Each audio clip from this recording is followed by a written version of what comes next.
Welcome to the Chronological One-Year Bible, May 21st. Today's reading comes from 1 Kings chapter 3, verses 16 through 28, 1 Kings chapter 5, verses 1 through 18, 2 Chronicles chapter 2, verses 1 through 18, 1 Kings chapter 6, verses 1 through 13, 2 Chronicles chapter 3, verses 1 through 14, and 1 Kings chapter 6, verses 14 through 38.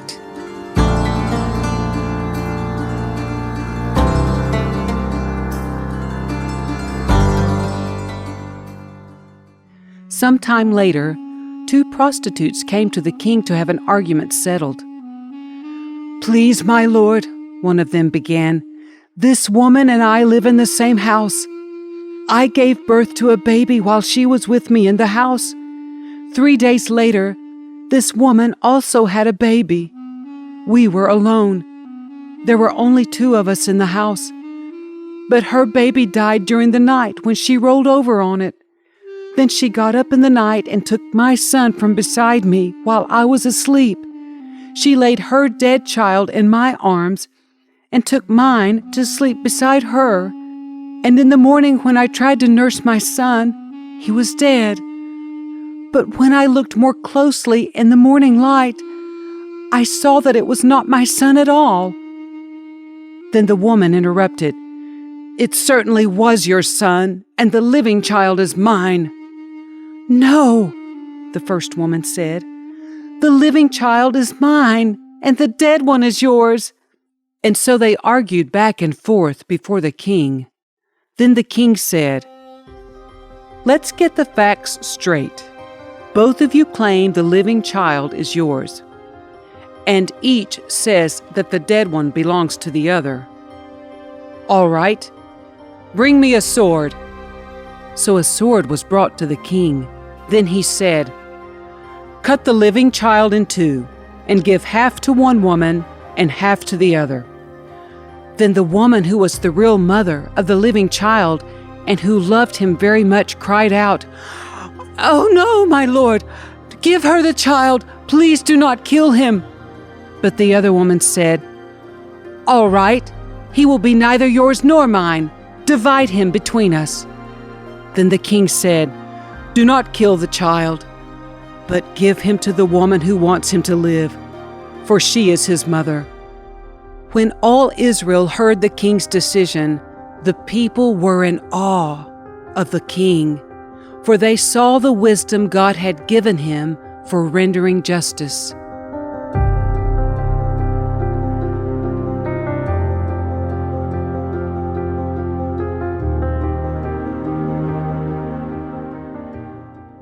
King Hiram of Tyre had always been a loyal friend of David. When Hiram learned that David's son Solomon was the new king of Israel, he sent ambassadors to congratulate him. Then Solomon sent this message back to Hiram. "You know that my father David was not able to build a temple to honor the name of the Lord his God because of the many wars waged against him by surrounding nations. He could not build until the Lord gave him victory over all his enemies. But now the Lord my God has given me peace on every side. I have no enemies, and all is well. So I am planning to build a temple to honor the name of the Lord my God, just as he had instructed my father David. For the Lord told him, 'Your son, whom I will place on your throne, will build the temple to honor my name.' Therefore, please command that cedars from Lebanon be cut for me. Let my men work alongside yours, and I will pay your men whatever wages you ask. As you know, there is no one among us who can cut timber like you Sidonians." When Hiram received Solomon's message, he was very pleased and said, "Praise the Lord today for giving David a wise son to be king of the great nation of Israel." Then he sent this reply to Solomon, "I have received your message, and I will supply all the cedar and cypress timber you need. My servants will bring the logs from the Lebanon mountains to the Mediterranean Sea and make them into rafts and float them along the coast to whatever place you choose. Then we will break the rafts apart so you can carry the logs away. You can pay me by supplying me with food for my household." So Hiram supplied as much cedar and cypress timber as Solomon desired. In return, Solomon sent him an annual payment of 100,000 bushels of wheat for his household and 110,000 gallons of pure olive oil. So the Lord gave wisdom to Solomon, just as he had promised, and Hiram and Solomon made a formal alliance of peace. Then King Solomon conscripted a labor force of 30,000 men from all Israel. He sent them to Lebanon in shifts, 10,000 every month, so that each man would be 1 month in Lebanon and 2 months at home. Adoniram was in charge of this labor force.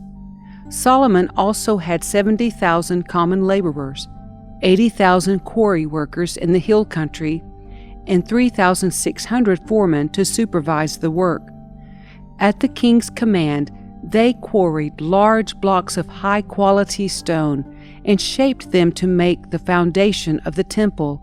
Men from the city of Gibal helped Solomon's and Hiram's builders prepare the timber and stone for the temple.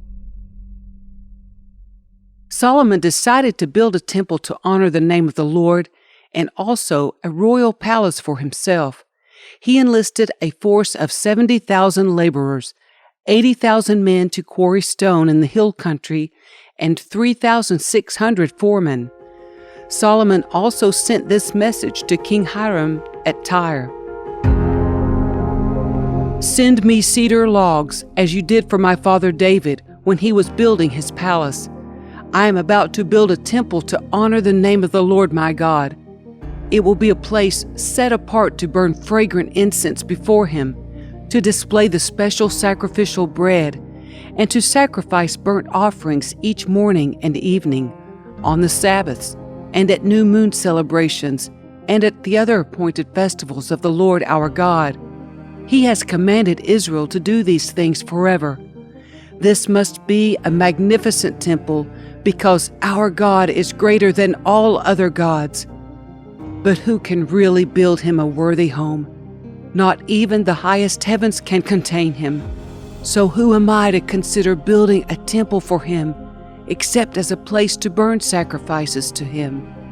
So send me a master craftsman who can work with gold, silver, bronze, and iron, as well as with purple, scarlet, and blue cloth. He must be a skilled engraver who can work with the craftsmen of Judah and Jerusalem who were selected by my father David. Also, send me cedar, cypress, and red sandalwood logs from Lebanon, for I know that your men are without equal at cutting timber in Lebanon. I will send my men to help them. An immense amount of timber will be needed, for the temple I am going to build will be very large and magnificent. In payment for your woodcutters, I will send 100,000 bushels of crushed wheat, 100,000 bushels of barley, 110,000 gallons of wine, and 110,000 gallons of olive oil."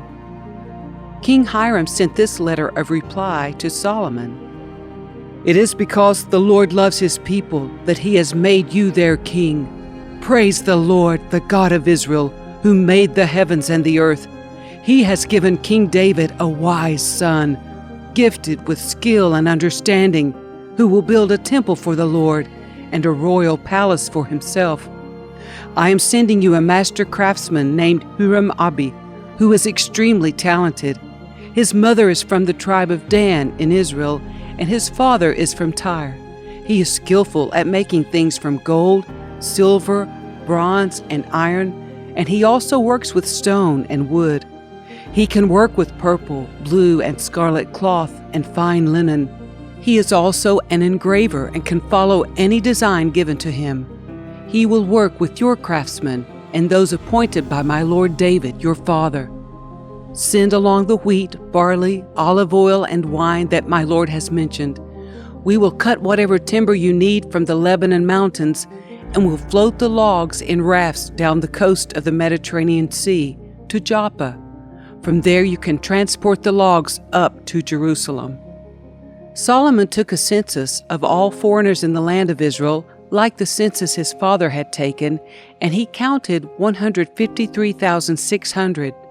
He assigned 70,000 of them as common laborers, 80,000 as quarry workers in the hill country, and 3,600 as foremen.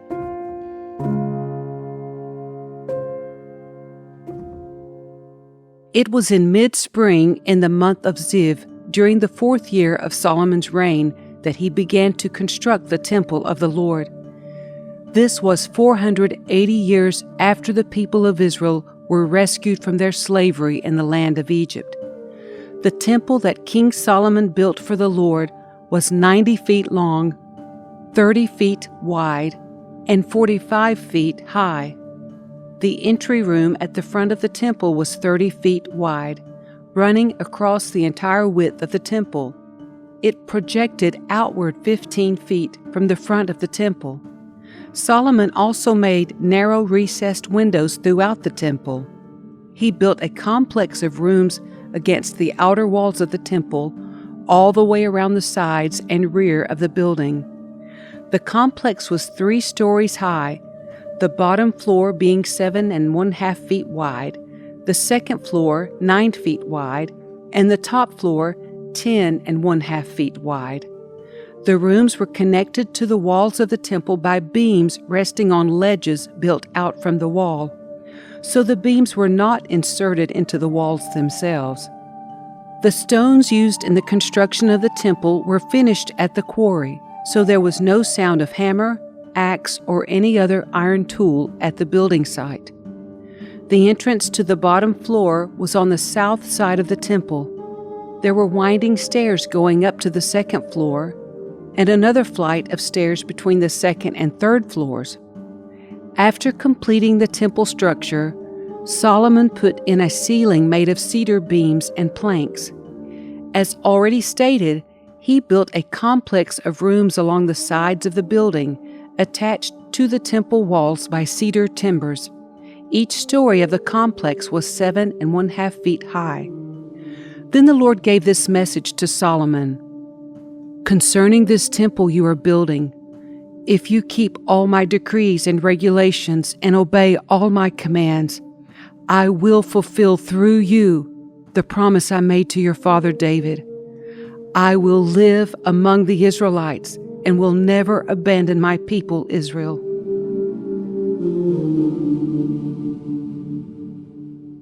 So Solomon began to build the temple of the Lord in Jerusalem on Mount Moriah, where the Lord had appeared to David his father. The temple was built on the threshing floor of Araunah the Jebusite, the site that David had selected. The construction began in mid-spring during the 4th year of Solomon's reign. These are the dimensions Solomon used for the foundation of the temple of God, using the old standard of measurement. It was 90 feet long and 30 feet wide. The entry room at the front of the temple was 30 feet wide, running across the entire width of the temple, and 30 feet high.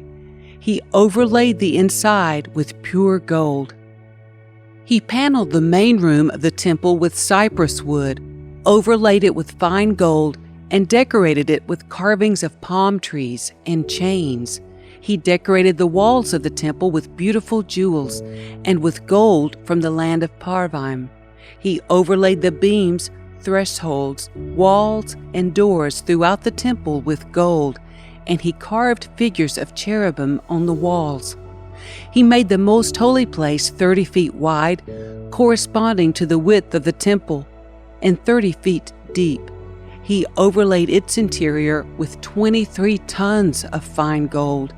The gold nails that were used weighed 20 ounces each. He also overlaid the walls of the upper rooms with gold. He made 2 figures shaped like cherubim, overlaid them with gold, and placed them in the most holy place. The total wingspan of the 2 cherubim standing side by side was 30 feet. One wing of the first figure was 7½ feet long, and it touched the temple wall. The other wing, also 7½ feet long, touched one of the wings of the second figure. In the same way, the second figure had one wing, 7½ feet long, that touched the opposite wall. The other wing, also 7½ feet long, touched the wing of the first figure. So the wingspan of the two cherubim side by side was 30 feet. They stood on their feet and faced out toward the main room of the temple. Across the entrance of the most holy place, he hung a curtain made of fine linen, decorated with blue, purple, and scarlet thread, and embroidered with figures of cherubim.